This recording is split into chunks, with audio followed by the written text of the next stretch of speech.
어떤 축구 선수가 한 극인데 옆에 분하고 이렇게 착각 그러면서 얘기합시다. 당신을 내 기도하는 마음에 담습니다. 찰칵. 당신을 내 기도하는 마음에 담습니다. 찰칵. 하나님께서 참 싫어하시는 것은 거짓말이에요. 거짓말. 옆에 분하고 사랑한다고 내 기도에 사람으로 마음에 담는다고 그랬으니까 최소한 몇 번은 한 번은 하셔야 돼요. 한 번은. 그러니까 여러분들은 오늘요 그분 옆에 잘 앉으신 거예요. 근데 여름이 되다 보니까 저 위층에 앉으신 분들, 위층에 많이 앉으셨는데 위층은 이 아래층보다도 훨씬 더워요. 위에는 땀복을 입고 있는 것처럼 에어컨을 돌려도 한 4, 5도는 높을 것 같은 느낌이 들어요.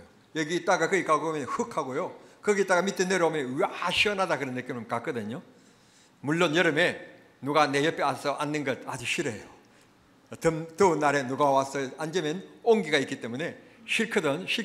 싫기도 하지만 그럼에도 불구하고 위층에 앉은 분들은 아래층으로 오시면 조금 시원합니다. 그러나 나는 살과의 전쟁이기 때문에 2층을 고속했다 하시는 분들은 괜찮습니다. 여러분, 우리가 이 세상을 살아가면서 크고 작은 문제를 만납니다. 그 문제가 때로는 나에게 약이 될 때도 있고 독이 될 때도 있습니다. 그러나 성경은 오늘 본문을 통하여서 그 어려움이 도리어 기쁨이 된 사건에 대한 얘기를 우리들에게 해 주시고 있습니다. 시골일수록 샤머니즘적인 정신이 강합니다. 지금 21세기에 이렇게 발달되어진 이 기계 문명 가운데서도 말입니다, 제 고향 같은 이 섬에 가면 아직도 큰 바위를 바라보고 손을 모으면서 비나이다 비나이다 그렇게 하고요, 또 옛날 어느 때부터 심었는지 모르겠는데 아마 수백 년 된 큰 나무가 동네 가운데 서 있습니다. 그곳을 지나가다 보면 새끼줄에 돼지 뼈 다 먹고 남은 그 돼지 뼈를 왜 그렇게 다 엮어가지고 나무에다 그렇게 묶어 놓는지는 잘 모르겠어요. 그런데 그것을 지나가면서 또 손을 모으고 비나이다 비나이다 하고 지나가고요, 또 한 걸음 더 나가서 한 달에 한 번씩 돌아오는 보름, 그 보름달을 보고 또 물을 떠놓고 또 비나이다 하는 그런 모습들을 볼 수 있게 됩니다. 한마디로 표현하면 아직도 귀신을 섬기는 사람들이 너무너무 많은 거예요. 예수님께서 어느 날 갈릴리 바다의 위쪽인 아주 촌락인 그라사인 동네를 방문하시게 됩니다. 그곳에 갔더니 다른 사람들은 예수님을 환영하지도 않고 잘 알아봐 주지도 않는데 귀신 들린 사람이 예수님을 보고 괴성을 지르게 되었습니다. 그때 예수님께서 이 귀신을 크게 꾸짖으시고 그 환자를 고쳐주십니다. 동네 사람들이 웅성거립니다. 이 사람이 내가 이제 누구기에 이렇게 귀신도 복종하는가? 그런 일을 마치고 나서 예수님께서 다시 갈릴리 아래지역으로 오시게 되었습니다. 그 아래쪽으로 오시는 그 순간 해당장 야이로가 41절에 보면 예수님께 쫓아나와서 예수님 앞에 엎드렸다 그렇게 41절에 말씀합니다. 성도 여러분, 이건 성경을 읽어나가면서 그냥 읽고 지나가면 안 되는 부분입니다. 엄청난 변화의 얘기입니다. 당시의 이스라엘의 사회적인 구조는 헌법이요 사회법인 것이 율법이었습니다. 그 율법을 손에 잡고 위세를 부리는 사람들이 사두개인들이었습니다. 율법사들이었습니다. 동네마다 그 율법을 낭송하고 가리키는 조그만 학교의 기능도 하고 예배 기능도 하는 교육과 종교의 기능을 함께 갖추는 집이 있었는데 그걸 회당이라고 얘기합니다. 고로 예를 들어서 경남 계랑류에 회당이 있는데 그 회당의 장이다 그러면 그 계랑류에서는 그 사람이 제일 큰 지위와 최고의 권력을 가지고 있다, 그런 말이 될 수 있습니다. 살다 보면 이웃과의 마찰과 부딪히는 일이 있는데 그러면 이 두 사람이 이 회당에 찾아와서 누가 잘했는지 못했는지 잘잘못을 가림을 받는 재판의 기능도 가지고 있는 것이 회당이었었습니다. 그러니까 회당장이라고 그러면 최고였습니다. 최고. 그분이 지나가면 깍듯이 인사를 하고 그분에게 잘 보이려고 동네 사람들이 애를 썼습니다. 그리고는 예수님을 향하여서는 예수님이 전하시는 그 복음은, 그 말씀은 우리가 말하는 하나님 나라도 아니고 하나님도 아니고 이교도야 이교도, 잘못된 사이비야 그러면서 매도하고 거부했던 사람들이고, 예수 믿는 사람들을 핍박하고 예수님을 거부했던 사람들이 사두개인들, 율법사들이었습니다. 그 앞에는 회당장이라고 하는 사람이 항상 존재하고 있었던 것입니다. 그런 회당장이 예수님 앞에 나와서 41절에 보면 무릎을 꿇었다고 하는 말은 엄청난 사건입니다. 예수님을 비난할 뿐만 아니라 거부하는 그들이 예수님의 도움을 구하면서 예수님께서 무릎을 꿇었다는 것은 사건 중의 사건이며, 이 문제가 잘못되어지면 사두개인들 중에서 이 사람은 회당장의 자리에서 쫓겨날 수 있고 회당장으로서의 그동안 쌓아놓은 부가 다 박탈될 수 있는 위기, 그런 무모한 행동을 오늘 이 야이로가 예수님 앞에서 행하고 있는 것입니다. 이렇게 자기가 가지고 있는 권력도 포기할 각오, 자기가 가지고 있는 재물도 포기할 각오를 하고, 그리고 사회에서 지탄받고 소외되질 그런 것을 각오하고 예수님께 나와서 엎드리게 되었습니까? 그 이유는 그의 딸이 병들었기 때문에. 소문으로 듣자 하니 자기는 직접 만나본 적은 없지만, 거부하는 사람이라 만날 이유는 없지만, 소문을 듣자 하니 예수님은 어떤 환자라도 만나면 고침을 받는다는 소문을 듣게 된 것입니다. 당시에 불치병이라고 알려져 있는 중풍병, 한센병, 귀신 들린 자 모두 예수님께 나오면 그분이 한번 만져주시기만 하고 손을 잡아주시기만 하면 고침을 받게 된다는 소식을, 소문을 이 야이로 회당장이 듣게 된 것입니다. 아이는 며칠 전부터 열이 나고 정신이 혼미하며 먹을 것을 거부하고 지금 자리에 누워서 신음하고 있습니다. 가끔 눈이 떠져서 아빠와 눈이 마주치면 이 딸 나이가 12살이었기 때문에 이제는 어느 정도 죽음과 삶에 대한 것을 알 나이가 되었습니다. 이 아이가 아빠를 쳐다보는 눈초리가 어떠했겠습니까? 죽어가는 딸의 눈을 쳐다보는 이 아버지의 감정이 어떠했겠습니까? 아빠, 나 좀 살려줘요 하는 눈초리 아니었겠습니까? 죽어가고 신음하고 있는, 몸부림치고 있는 이 딸을 바라보는 아버지의 심정이 어떠했겠습니까? 드디어 야이로는 결단을 합니다. 내가 가지고 있는 권력, 싸움, 부, 이 딸을 잃으면 무슨 의미가 있겠는가? 명예도 사회적인 지위도 다 포기하자. 내 딸을 살릴 수만 있다면. 그래서 예수님이라면 고쳐주실 수 있고 예수님이라면 우리 딸을 살리실 수가 있으실 거야. 그런 믿음을 가지고 예수님 앞으로 달려나와서 엎드렸다고 했습니다. 누가는 여기에서 멈추고 있습니다만 아마 이랬을 것입니다. 예수님은 그래 당연하지, 내 앞에 모두 다 무릎을 꿇어야지, 그렇게 받아들이지 않으셨을 것입니다. 야이로가 어떤 사람인지 예수님은 이미 알고 계셨기 때문에 세상에 사람들이 출세하고 얻기를 원하는 건세, 명예, 부를 다 포기하고 내려놓을 것을 각오하고 딸 하나를 살리기 위하여 찾아온 그 야이로를 바라보는 예수님의 마음 또한, 그 모습을 쳐다보는 예수님의 눈초리 또한 어떠했겠습니까? 그만하고 당연히 그렇게 해야지 하는 눈초리였겠습니까? 이 아버지와 같은 심정인 안타깝고 눈물나고 딸을 살리기 위하여서 세상 것을 그렇게 포기하고 나온 이 아버지를 바라볼 때 모르긴 하지만 예수님은 눈물을 흘렸을 것이라고 생각합니다. 이런 감정이 교차되어지고 있는 이 시간에 야이로의 집에서 일하는 하인, 여러분 이 표현을 보면 야이로가 세상에서 부를 것이 없는 사람이었다는 것을 우리는 느낄 수 있게 됩니다. 가정에 잡다한 모든 일들을 해결해 줄 하인들이 많았고 청소와 음식, 식사 모든 시중을 뜨는 하인들이 많았다는 것입니다. 그 동네에서는 이 사람만큼 잘 사는 사람도 흔치 않을 만큼 출세한 사람입니다. 이 하인이 이 주인을 향하여 달려왔습니다. 주인님의 딸이 방금 막 숨을 거두었습니다. 모든 기대와 소망이 무너지는 순간이었습니다.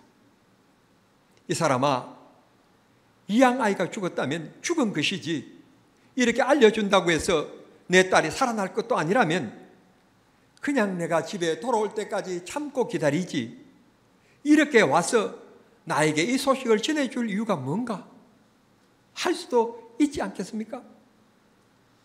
그런데 이 해당장 야이로는 예수님이라면 라고 얘기합니다. 예수님이라면 하나님께 그 하는 기대를 저버리지 않았습니다. 예수님은 야이로에게 얘기합니다. 너의 집으로 가자. 아니, 딸이 죽었다는데 예수님의 집으로 간들 무슨 소용이 있겠습니까? 아니면 야이로에게 믿음이 없었다면 이런 말도 될 수 있을 것입니다. 이복에 딸이 죽었다면 그냥 집에서 기다리고 있지, 왜 그냥 이 예수님이 우리 집에 가시면 내 딸이 혹이라도 고칠 수 있고 살아날 수 있다고 하는 기대감이라도 몇 시간 더 연장될 수 있고, 이 예수님께서 우리 집에 들어서는 순간 변화의 역사가 일어날 줄도 모르는데 이 상황이 종료되었다니, 끝났다니, 더 희망이 없다니 무정하기도 했을 것입니다.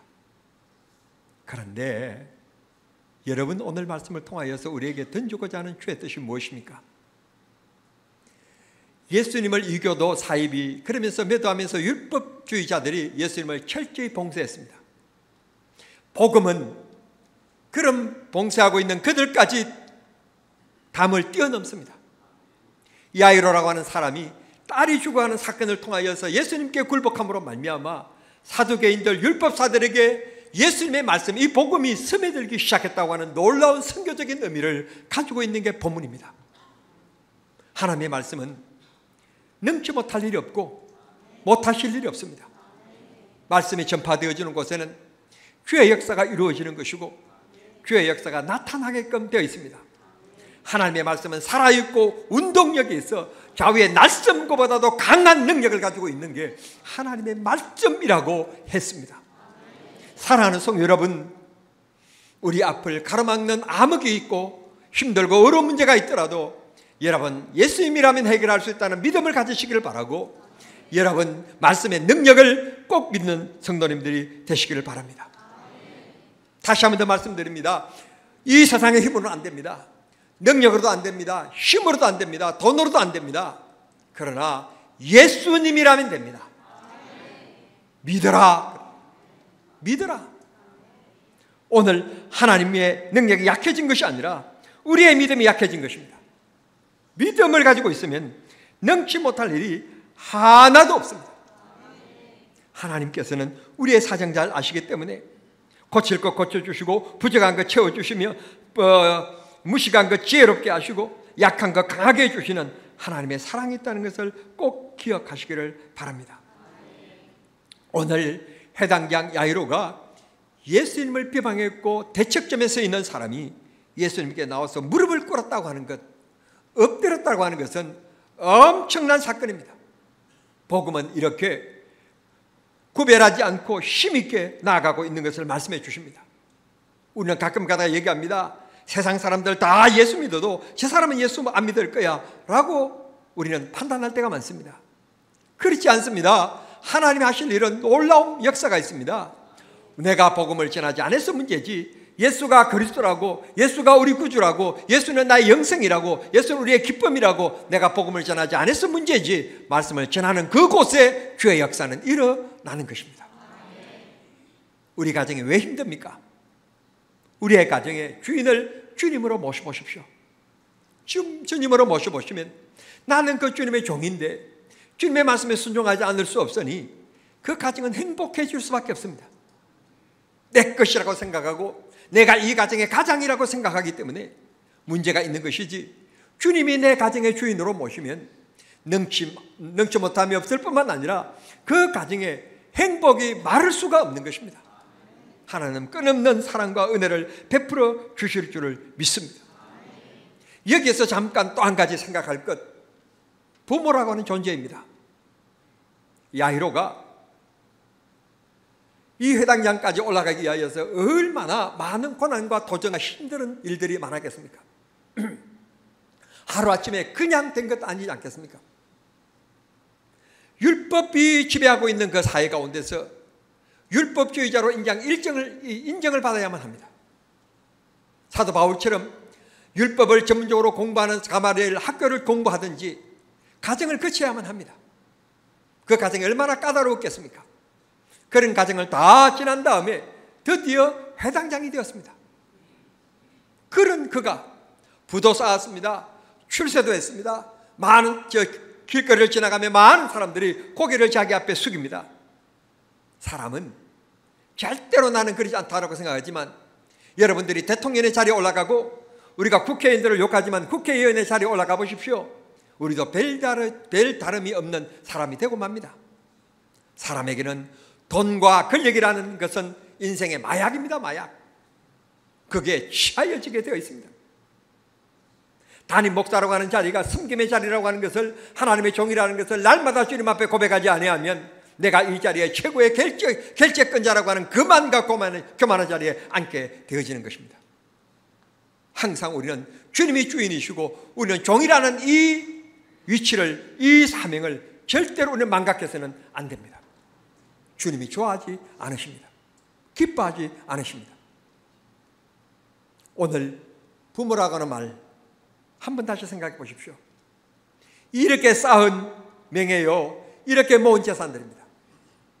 그런데 그는 부모이기 때문에 이 딸만 살릴 수만 있다면 명예도 포기하고 논도 팔 수 있고 밭도 팔 수 있고 빌딩도 팔 수 있고 12살 된 이 예쁜 딸, 이 딸을 살려낼 수만 있다면 포기 못할 것이 없다는 뜻입니다. 그래서 예수님 앞에 나가서 엎드린 것입니다. 이제는 내 것이 아닙니다. 이제는 내가 이룬 것 아무것도 없습니다. 나를 불쌍히 여기시고 나를 도와주십시오.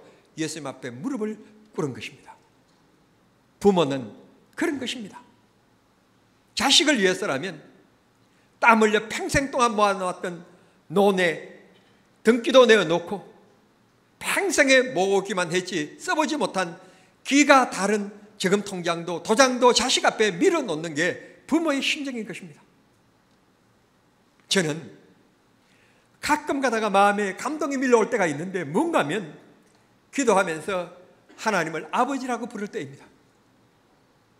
물론 일찍 부모님이 세상을 떠나서 그리워하는 마음도 제 마음속에 알게 모르게 작용하는 것이 있겠지만, 저는 하나님을 부를 때, 아버지라고 부를 때만큼 감동이 밀려올 때가 없습니다. 세상 천지 어느 종교에 자기가 섬기는 신을 아버지라고 부르는 종교가 어디 있습니까? 기독교만이 하나님을 아버지라고 부르는데 저는 참 의미 있다고 생각합니다. 여러분, 하나님하고 부르는 것과 아버지라고 부르는 것에 느껴지는 마음의 감동이 훨씬 다르지 않습니까? 아버지라고 부르면 내 마음에 따뜻함이 있습니다. 내가 좀 부족해도 이 아버지이기 때문에 내 부족함을 가려주시는 것입니다. 하나님은 나를 사랑하사 아버지이시기 때문에 내가 죄 때문에 영불에 빠지는 것을 원치 않으시기에 독생자 예수 그리스도를 이 땅에 내어주셨습니다. 예수님은 나를 사랑하시기 때문에, 내 아버지시기 때문에 독생자를 포기하신 것입니다. 십자가에 내어주신 것입니다. 처절하게 십자가에서 피 흘리면서 죽으시는 고통을 당하게 하셨던 것입니다. 우리는 소중한 존재입니다. 하나님께서 그렇게 사랑하셔서 부르시고 택하시고 천국 백성 삼아주신, 아무렇게나 살아가고 아무렇게나 오라고 한 데에서 가고 만나고 그런 사람들이 아닙니다. 우리는 정말 정결하게 하나님 앞에 순결하게 경건된 삶을 살아가야 될 그리스도인이요, 그리스도의 사람들인 것입니다. 이 점 꼭 기억하고, 여러분, 얼마 남지 않는 우리 인생, 길어봐야 90 살면 잘 살았다고 그러고 향수했다고 하는 이 짧은 인생 살다가 가를 우리 인생, 여러분 매 순간 정신없이 살지 말고 정신을 차리고 믿음의 줄 절대로 놓지 말고 하나님 앞에 아버지의 아들로서, 아버지의 자녀로서 정말 바르게 아름답게 살아가는 축복의 성도들, 복받는 성도들 되시기를 바랍니다. 49절의 말씀 보시면 해당 양 야이로가 예수님께 간청합니다. 그 순간에 한 하인이 와서 얘기했지만 그는 끝내 좌절하지 않습니다. 그리고는 예수님이 이 야이로의 믿음을 보시고 야이로의 집으로 드디어 발걸음을 옮기셨습니다. 그렇습니다. 주님이 나를 향하시면 됩니다. 주님의 눈길이 나를 바라보시면 되고 주님이 손을 나에게 내미시면 되시는 겁니다. 주님이 나로 하여금 예면하고 고개를 돌리지 않고 주님이 나를 주목하시도록 사십시다. 사람들이 볼 때는 어리석다라고 말하기 모르지만 우리는 그렇게 살면 하나님이 축복해 주실 줄을 믿습니다. 수요일이라고 친정 모임에 갔는데 수요 예배에 빠지면 안 된다고 친정 모임에 갔다가도 잠깐 모였다가 일어서서 오는 모습을 바라보고 안 믿는 행자들은 얘기할 겁니다. 바보스럽다고. 나는 주일을 지켜야 되기 때문에 빨리 나는 주일날, 토요일날 밤늦게라도 나는 돌아가야 된다고 새벽녘에 운전을 하고 돌아가는 뒷모습을 바라볼 때 정말 안타깝게 생각하고 바보스럽다고 생각하는 분들이 계실 것입니다. 그러나 그게 주님을 사랑하는 신앙의 고백이요 생활의 모습인 것입니다. 그런 모습이 없이는, 그런 결단이 없이는, 오늘 야이로와 같은 결단이 없이는 주님을 만날 수가 없습니다. 그런 결단이 없이는 하나님의 진정한 사랑을 받을 수가 없는 것입니다. 제가요 40년 전에요 근옥원 집사님 여기 앉아있지만 제가 전도사로 있을 때요 저를 좋아하는 아가씨들이 얼마나 많았는 줄 아세요?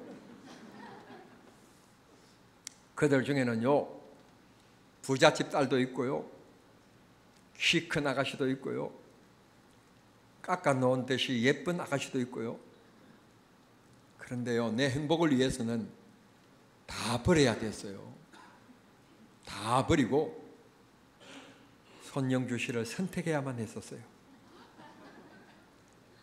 이 행복을 제 아내는 아는지 모르겠어요.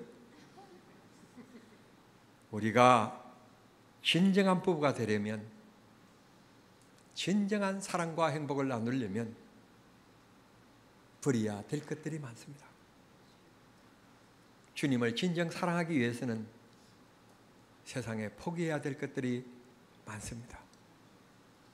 오늘같이 문명이 발달하고 오락이 발달한 이 세상 가운데서 포기해야 되고 버려야 될 것들이 너무 많습니다. 우리 인생은 길지 않습니다. 짧습니다. 주저할 시간이 없습니다. 진정 주님을 사랑하는 성도들이 되기를 바랍니다. 독일에 슈몰크라고 하는 목사님이 계셨는데 신실한 분이셨습니다. 어느 목사님이라고 신실하지 않는 분이 어디 계시겠습니까마는 슈몰크 목사님은 독일 교계에서 알아주는 보수주의 목회자였고 참 신실한 목회자였습니다. 사모님과 두 분이 신방을 하고 돌아왔는데 돌아와 보니 집이 홀랑 불타버린 것입니다. 하나님, 내가 뭘 잘못한 것이 있습니까? 그때 내가 그 잘못이 있었구나. 하나님께서 깨닫게 하시려고 이런 징계를 주시거나 그런 거라도 있으면 다행일 텐데 부족하지만 그래도 최선을 다하여 살았는데 이런 어려움이 오니 얼마나 마음의 상처와 갈등이 있었겠습니까? 그럼에도 불구하고 슈몰크 목사님은 그 자리에서 하나님 앞에 감사히 실었습니다. 내 주여 뜻대로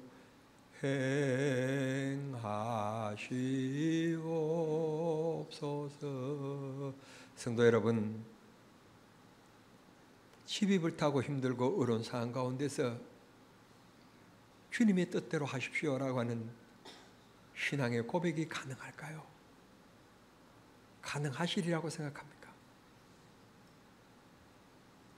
안영리에 가면 스타벅스라고 하는 카페가 있습니다.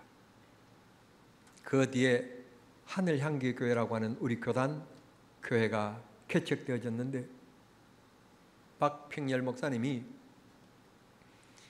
놀지 않고 열심히 전도해봤지만 요즘에 개척교회가 잘 됩니까? 잘 안 되지 않습니까? 여름이면 시원해야 되고 겨울이면 따뜻해야 되고 집 앞에 놓으면 교회차가 와서 태워가야 되고 이런 시대인데 개척교회를 누가 갑니까? 차를 가지고 있는 분이 교회를 가자니 교회 차 한 대 댈 주차장 없이 골목길에 있는 교회니까 전도가 안 되는 것입니다. 오늘 저녁에 잠을 자는데 뭐가 톡톡 치는 소리가 나서 눈을 떠보니까 사택에 불이 난 겁니다. 몸만 빠져나오고 자다 말고 놀라서 뛰어나오고 그 사택이 홀랑 불타버렸습니다. 그러고 나서 사택을 이제 지난 1년 동안 잘 수리하고 오늘이 8주년이라고 해서 제가 축하한다고 그리고 교회 부흥을 기원하면서 화분을 보냈습니다.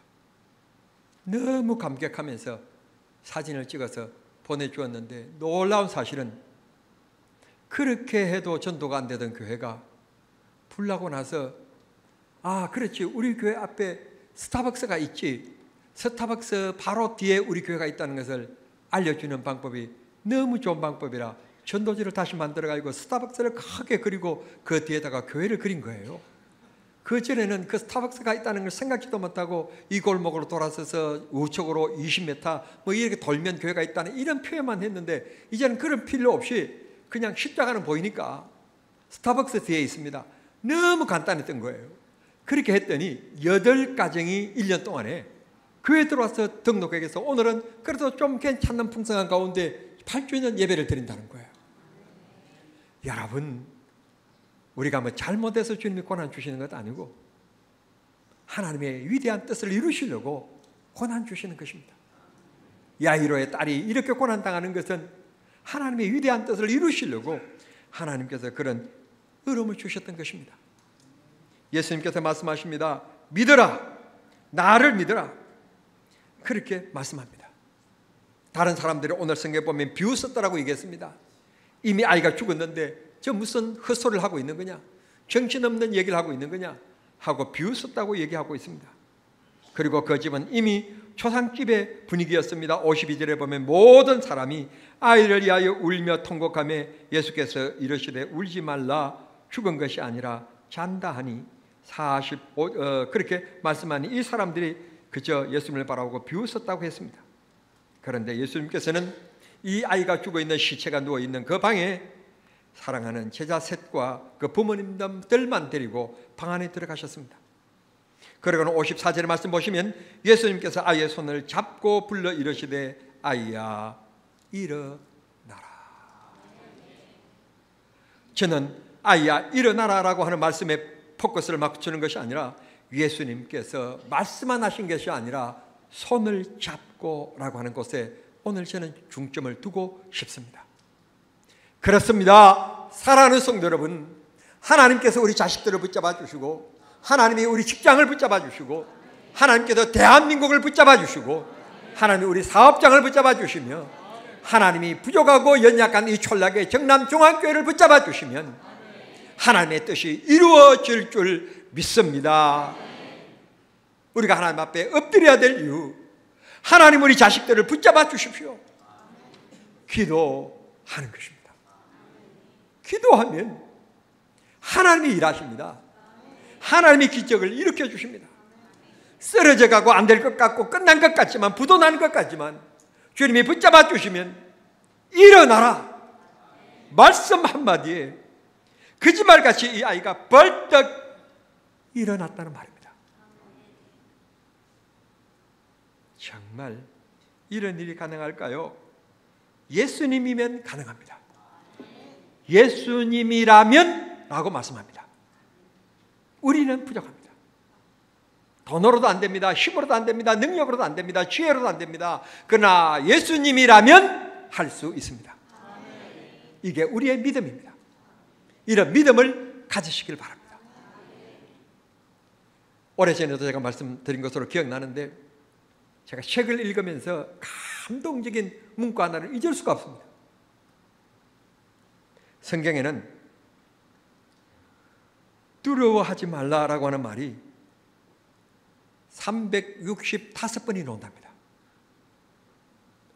저는 그때 몇 년 전에 이 책을 읽고 너무 감동스럽고 눈물 날 일이 있었던 것은, 우리가 살아가는 1년이 365일인데 그만 보면 365일 매일같이 문제가 일어나고 근심 걱정할 일들이 계속해서 우리 주변에서 일어납니다. 지금도 우리가 보는 것처럼 비가 안 와도 문제지만 비가 많이 와서도 또 문제가 되지 않습니까? 너무 추워도 문제지만 너무 더워도 문제고, 그러나 감사한 것은 하나님이 사계절을 주셔서 금방 덥다 그러면 금방 시원하고요, 금방 시원하다 그러면 금방 추워서 그냥 파카도 꺼내서 입어야 되고요. 정말 대한민국은요, 축복받은 나라예요. 축복받은 나라. 지난주에 제가 필리핀에 갔다 왔는데요, 필리핀이 우리보다도 더 시원한 것 같아요. 30몇 도라고 그래서 갔더니 30몇 도는 거짓말이고요, 28도 29도 정말 쾌적하고 너무 좋고요. 거기도 우기라서 오후가 되면 1시간 동안 비가 쫙쫙 내린다는데, 너무 신기한 것은 5일 동안 제가 있을 날에는 하루도 비가 오지 않았다는 사실. 이야, 신기하지 않습니까? 여러분, 이게 우연이라고 생각합니까? 나는 내 믿음으로 생각합니다. 그러니 하나님 앞에 감사할 일밖에, 그리고 기뻐할 수밖에 없지 않습니까? 대한민국 필리핀보다 좋은 나라입니다. 정말 대한민국 좋은 나라에 살아가면서 감사하며 살아야 됩니다. 365일 두려워하지 말아라, 근심하지 말아라, 걱정하지 말아라. 주님 말씀합니다. 우리가 야이로처럼 문제 있으면 엎드리면 됩니다. 기도하면 됩니다. 엎드려 기도하면 하나님이 문제를 해결해 주시고 그 일을 통하여 하나님이 위대한 역사를 이루어 가실 줄을 믿습니다. 찬송 중에요, 좋은 찬송이 참 많지만 이 찬송이 있어요. 아무것도 두려워하지 말라, 주 너의 하나님이 지켜주시네. 놀라지 말라, 겁내지 말라, 주님 나를 지켜주시네. 내 마음이 힘에 겨워 지칠지라도 주님 나를 지켜주시네. 세상의 험한 풍파 몰아칠 때도 주님 나를 지켜주시네. 주님은 나의 산성, 주님은 나의 요새, 주님은 나의 소망, 나의 힘이 되신 여호와. 하나님 아버지 감사합니다. 문제 많은 세상에 살아가는 저희들에게 오늘 또 주님께서 원하시는 것, 믿으라 하는 말씀이고, 나를 믿으라, 나를 바라보아라, 내게 구하라 하시는 말씀이었음을 이 시간 통하여 알게 되었고, 또 복음은 비방하는 자들을 넘어서서 범세계적으로 나아가고 있는 위대한 선교적인 발자취를 오늘 우리가 만나게 되었습니다. 하나님이 하시는 일은 위대합니다. 우리의 찬송을 받으시기에 합당하십니다. 주여, 고개 숙인 사랑하는 성도님들, 건강적으로 주님 앞에 구합니까? 생활적으로 구합니까? 아버지여, 무슨 기도를 드리든지 어떤 문제가 있든지 하나님 해결하여 주시옵소서. 오늘 또 손을 가슴에 얹습니다. 주여, 병든 몸 고쳐 주시옵소서. 근심 걱정하는 억누른 문제, 어두운 문제들이, 어두운 것들이 다 물러가게 하시고 내 마음속의 사랑과 주의 능력과 주의 능력의 손길이 함께해 주시옵소서. 내 입술에서 절대로 원망과 불평이 나오지 않게 하시고 내 입술에서 감사와 찬송이 넘치는 생활 되게 해 주시옵소서. 일마다 때마다 도우실 하나님의 손길을 찬양합니다. 영광 받으시고 우리에게 복을 주옵소서. 예수님의 이름으로 기도하옵나이다. 아멘.